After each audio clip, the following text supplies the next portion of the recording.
अस्सलाम वालेकुम प्यारे बच्चों, क्या हाल है? ठीक हैं? उम्मीद है आप सब ठीक होंगे। आज हम आपके लिए एक चकोर की कहानी लेके आए हैं। कहानी अच्छी लगे तो इसको सब्सक्राइब करना मत भूलिएगा। चलिए स्टार्ट करते हैं।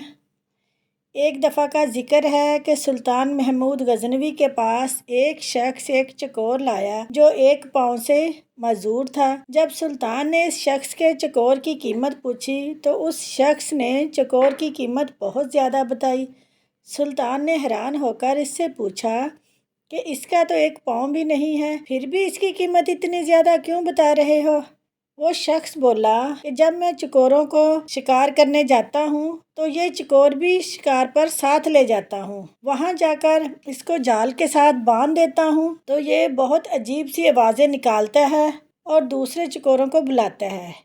इसकी आवाज़ सुनकर बहुत सारे चकोर आ जाते हैं और मैं इन्हें पकड़ लेता हूँ। ये सुनकर सुल्तान महमूद गजनवी ने इस चकोर की कीमत इस शख्स को दे दी और उसके सामने ही इस चकोर को ज़िबा कर दिया। इस शख्स ने हैरानगी से पूछा कि इतनी कीमत देने के बावजूद इसको क्यों ज़िबा किया? जिस पर सुल्तान ने कहा कि जो दूसरों को खुश करने के लिए अपनों से गद्दारी करे उसका यही अंजाम होना चाहिए।